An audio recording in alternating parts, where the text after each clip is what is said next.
मित्रों,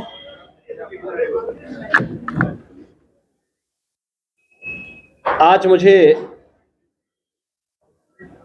मेरठ का दौरा करने का अवसर प्राप्त हुआ। मेरठ उत्तर प्रदेश का एक प्रमुख महानगर है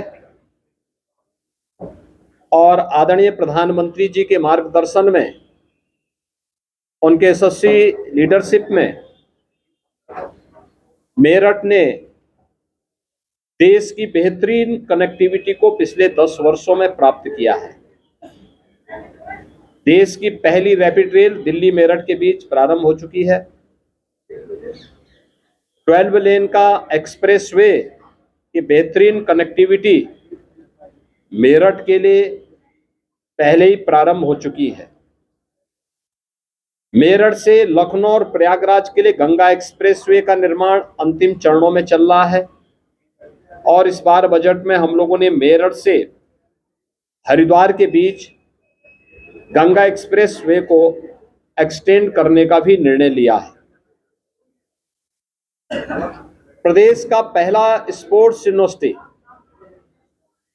हॉकी के जादूगर मेजर ध्यानचंद जी के नाम पर इसी मेरठ में बन रहा है। आज प्रातःकालीन सत्र में मैंने वहां का निरीक्षण भी किया। मेरठ में बनने वाला ये स्पोर्ट्स यूनिवर्सिटी खेलकूद की गतिविधियों की दृष्टि से मेरठ को, पश्चिमी उत्तर प्रदेश को और उत्तर प्रदेश को आगे बढ़ाने में एक बड़ी भूमिका का निर्वहन करने वाला है। और इस दृष्टि से हम लोगों ने आज वहां पर विश्वविद्यालय के साथ जो बैठक की है, इसके बारे में मैंने उनसे कहा कि सत्र में यही वर्ष इस एक नए सत्र को प्रारंभ करने का स्पोर्ट्स यूनिवर्सिटी का होना चाहिए और इस कार्यक्रम को हम लोग इस सत्र में प्रारंभ कर सके। प्रारंभिक सत्र यहाँ पर हम लोग सरदार वल्लभ भाई पटेल के इसमें स्पोर्ट्स यूनिवर्सिटी का प्रारंभ करेंगे और नवंबर 25 तक उस यूनिवर्सिटी के कैंपस के बनने की संभावना है, तो उस पूरे कैंपस पर उसे शिफ्ट किया जाएगा। यहाँ पर मेरठ के अंदर बहुत सारे अन्य नए कार्यक्रमों को हम लोगों ने आगे बढ़ाया है। खासतौर पर अभी हाल ही में महाकुंभ प्रयागराज के सफलतापूर्वक संपन्न होने के उपरांत महाकुंभ के पूर्व में हम लोगों ने प्रयागराज सिटी के अंदर इंफ्रास्ट्रक्चर के लिए बहुत सारे कार्यक्रमों को लागू किया। वहां की सड़कों के चौड़ीकरण के कार्यक्रम को, वहां पे नए फ्लाईओवर बनाने के कार्यक्रम, अंडरपास बनाने के कार्यक्रम संपन्न हुए। बेहतरीन ड्रेनेज सिस्टम को वहां आगे बढ़ाने का कार्य हुआ और इस बार हम लोगों ने मेरठ को कहा है कि मेरठ उस प्रकार की एक बेहतरीन प्लानिंग करे।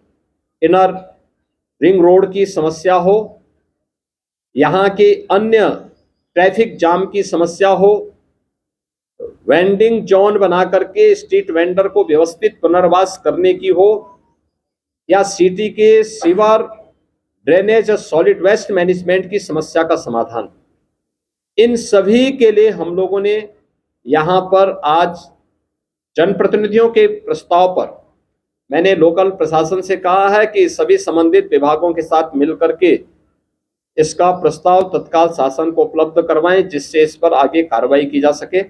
और मुझे पूरा विश्वास है कि समय से ये प्रस्ताव प्राप्त होने के उपरांत सरकार इसके लिए भी आवश्यक धनराशि उपलब्ध करवाएगी, जिससे मेरठ सिटी को अत्याधुनिक सुविधाओं और इंफ्रास्ट्रक्चर से युक्त करते हुए हम लोग इसे और अच्छी सुविधाओं से युक्त करते हुए आगे बढ़ा करके यहाँ के नागरिकों को बेहतरीन सुविधाएं उपलब्ध करा पाएंगे।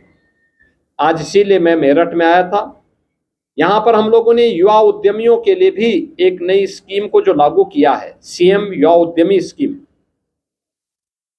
मेरठ और सहारनपुर कमिश्नरी के 1070 युवा उद्यमियों को आज ऋण वितरण के एक बड़े कार्यक्रम को आगे बढ़ाया है। ये स्कीम अब तक बहुत लोकप्रिय स्कीम हुई है। हमें इस सत्र में 31 मार्च तक 1 लाख लोगों को चयन करना था और अभी तक 2,67,000 से अधिक आवेदन हमारे पास आ चुके हैं। 1 लाख से अधिक के लोन को स्क्रीनिंग करते हुए बैंकों को भेजा जा चुका है, जिसमें बैंकर्स ने अब तक 25,000 से अधिक का लोन भी स्वीकृत कर लिया है। इसमें सरकार मार्जिन मनी भी दे रही है और इंटरेस्ट फ्री लोन उन्हें उपलब्ध कराने के लिए सरकार आगे बढ़ा रही है, जिससे नए उद्यमी नए रोजगार के और नौकरियों के सृजन की दिशा में आगे बढ़ सकें। ये स्कीम यहाँ के युवाओं में इसके प्रति काफी जागरूकता थी। मुझे पूरा विश्वास है कि इसका लाभ यहाँ के उद्यमी लेंगे और इसीलिए होली के पूर्व इसकी उपहार देने के लिए ही आज मैं यहाँ पर आया था। मुझे अच्छा लगा, जनप्रतिनिधियों ने विकास कार्यों में भी रुचि ली है और साथ साथ भावी योजनाओं के प्रति भी रुचि दिखाई है। धन्यवाद।